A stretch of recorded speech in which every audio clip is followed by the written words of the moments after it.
Hey guys, welcome back to the Ace Comic-Con live show presented by Code of Conduct Custom Tattoos. We are joined in booth with Clint, one of the most amazing artists we've seen in the show this entire time. How's it going, Clint? Great, how are you? Doing great, man. Thanks for bringing some of your work by to show it off.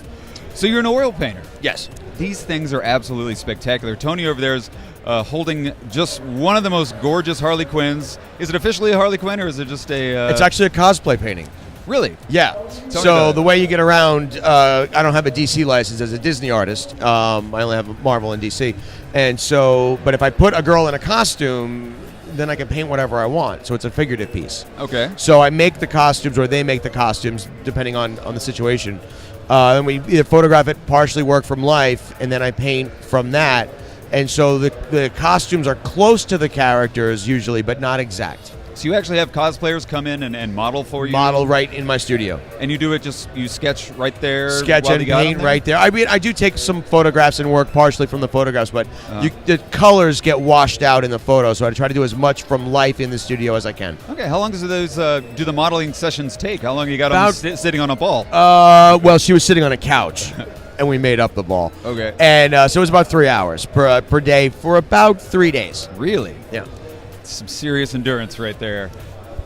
We give them breaks. It's not straight through. Good man. Good man. Stretch breaks. You got to get those stretch breaks in. Ralph, you're an artist. As an artist, you've looked at a lot of Clint's work.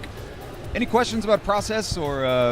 Oh man, the work is beautiful. Really, all I have to say is thank you. I mean, do you use like liquids to do like tints, or do you just kind of go one shot, kind of at it? You know? It's layered. Like so there's glazing. I don't really use liquid unless I have a very tight deadline. Liquid's a speed dryer that really sort of makes the colors matte and washed out. Right. And I've noticed that paintings I did 10 years ago that I used a lot of liquid are fading. So I try to stay away from it. Okay. And so you say to kind of keep that luminosity and that bright saturation. It's glazing, yeah. It's layers. You put down a red, and then you come over it the following day with a little bit of oil and what they call glazing over it. But it's a layered process. None of my paintings are really... The word for one-day painting is alla prima, and I almost never do that. Okay. Yeah, it has a different quality when you do it alla prima as opposed to it glows glazing. when you layer it. It does. Yeah. Yep. I was wondering, you're holding the Dorito painting. Yes. In your hand. I understand there's a little bit of a backstory to the Dorito painting. There is. I can hold it. My brother is a 16th century French literary scholar with a double doctorate from Harvard and the Sorbonne in Paris. Your brother, huh? My brother. What happened to you, man? Younger brother. You'd think in my family I'd be the star, right? Right. But now I got to have a genius for a brother. And so we're clowning around one day, and he says, I don't know what you're painting apples and eggshells for. If Rembrandt were alive today, he'd be painting Cheetos and Doritos because that's what this country eats. As soon as he said it, we went, oh, I got to do that. That's fantastic. So I make the painting thinking it's a joke. It's supposed to be funny, satire, ha-ha. Sure. And all day people are asking me for prints of it. And I'm like, no, it's Doritos. It's a joke. Why would you want prints of it? So I make the prints of it, and I'm clowning around with Michael Rooker at his show. He's in mid-sentence at my table, and he says, did you paint Doritos? And I said, yeah. And he says, why? So I tell him the story. He goes, I love it.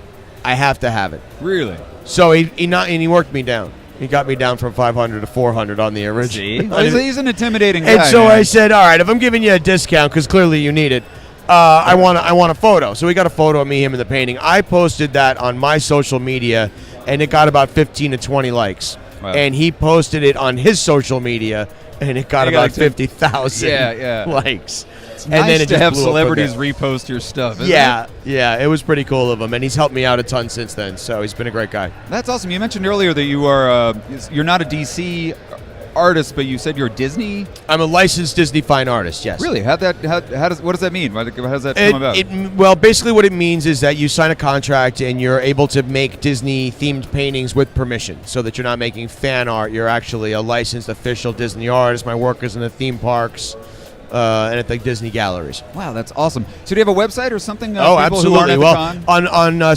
social media, I'm Clinton T. Hobart, or Clinton Hobart. Okay. And that's my website, my Facebook, my aunt.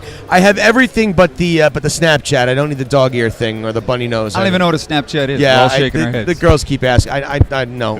Tony, that's what we all want to look pretty with filters. You know what a Snapchat is? I don't use Snapchat. I hear it's all the rage. We're all going to go on our phones and download it immediately after this is over. Yeah, not all of us. No. No. Well, Clint, man, thanks a lot for coming here and showing off some of your amazing work. The last piece you're holding in your hand. Yes, this is another cosplay painting. This is more of a portrait instead of a full figure piece, and this one took about a week where I wanted you to be able to recognize the girl through the painting, and so far, she's here today about 2 or 3 times so far. People have pointed the painting and said, "Hey, I recognize her." So I like to keep the skills up. I do an occasional portrait. Yeah, well, it's absolutely gorgeous, man. The Oh, colors thank are great. you very It's so much. lifelike. The eyes are just mesmerizing. I actually painted. I went so nuts on this. I actually painted the pink rim underneath the Wow. eyes that separated it from the black makeup. Yeah, the details on your paintings are fantastic. Yeah, it's Thank you so amazing. much, guys. It I looks really as appreciate good close up as it does from across the room.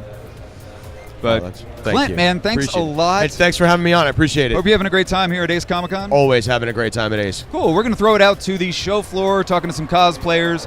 Stick around for more con coverage all weekend long here on Chuckload of Comics. Okay, we're here at the Ace Comic Con once again, and gentlemen, your names are Chris. Michael. Chris and Michael. Do you guys regular the cons, or is this one of your first ones? First Ace. I've been to Chicago for a few different ones, though. Pretty much the same. My first Ace Comic Con, but like him, we've actually been to a few of the same places together. Okay, all right. How long did it take you to put the ensembles together? Mine was about 2 weeks. I just finished this week. It took, honestly, just a lot of research, about a year and a half for me just to get all the right pieces and commission the right stuff. That's a long time. That's a lot of work, man. That's some dedication right there. You guys having a good time? What's your favorite part of the con so far? The people. Mine was meeting Tom Hiddleston. He was really surprised about my Heimdall and told me he'd give me a shout out to Idris. So, All right. Well, thank you guys very much. Check out Chuckload of Comics, and thanks for coming by.